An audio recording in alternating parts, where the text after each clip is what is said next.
This video is going to focus on the second element of the transformation processes. So last video I was looking at the 4 V's. So volume, variety, variation, demand, and visibility. Now I'll move on to sequencing and scheduling, and specifically the use of Gantt charts and critical path analysis to ensure that in the provision of a service or the production of a good, the sequence of activities is effective and that activities are also effectively scheduled so that the transformation process can occur and that the product or service can be delivered effectively. So sequencing and scheduling assists with structuring and ordering the transformation process. It identifies all the steps that are required for that operations process and organises them in an efficient order so that task can be completed effectively. Scheduling refers to the order in which the activities occur, whereas scheduling is the length of time that the activities take within the operations process, and it's an important distinction to make. So sequencing, the order in which the activities occur, i.e. the sequence of activities, whereas scheduling is when are those activities going to occur and how long are they going to take. There are two tools used for sequencing and scheduling, and that's a Gantt chart and a critical path. So a Gantt chart is a bar chart effectively, horizontal bar chart. It outlines the activities that need to be performed, the order in which they should be performed, and how long each activity is expected to take. Gantt charts won't show the relationship between each of the tasks. They can be used for scheduling simple or complex tasks and for activities involving one or more employees when multiple activities might be occurring at the same time. Some advantages are they help managers decide how to assign resources. They specify steps and time required for each part of a task, and they make it easy to monitor progress against plans. So there's an example of a Gantt chart, multiple choice question from the HSC. We'll have a look at that in class, but it also shows you what a Gantt chart looks like. So this is saying that for Sam's Chocolate Shop to be able to start trading, these are all the things they need to do and the months in which they need to do them and how long they think they'll take to do them. And so this is saying to start off with, you need to obtain the lease for the shop and refit it. That's going to be for all of January and February.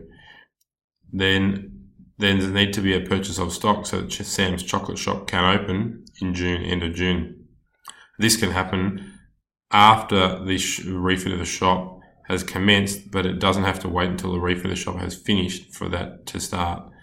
Then in mid-March, you can select and trade your staff, but you would only do that then once you've got your stock, so that you can show them the stock, and also once you've got your shop is complete so that you can do it in the shop.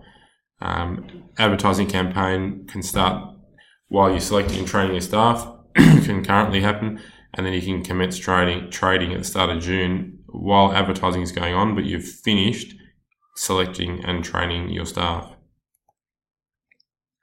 A critical path analysis is a sequencing and scheduling method or technique that shows what tasks need to be done, how long they take, and what order is necessary to complete all of the tasks, not just some of them, all of the tasks. It's an appropriate tool for an operations process that involves a series of repeated tasks. So it's really only appropriate for a standardized production method. It's really a flow diagram, and it shows for a manufacturer, it's represented by a flow diagram such as this one coming up here. So this is showing you a critical path analysis that is demonstrating with the shortest length of time to complete all the tasks.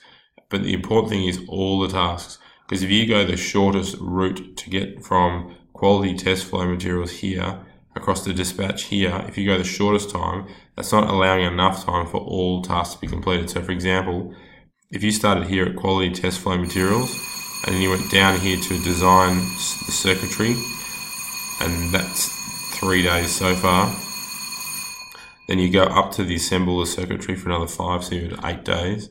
Across here for another 2, 1, 1, that's 1, 3, 8, 10, that's 12 days. But 12 days isn't enough because while this design of circuitry is happening here, they need to be making these components up here, but that takes 15 days.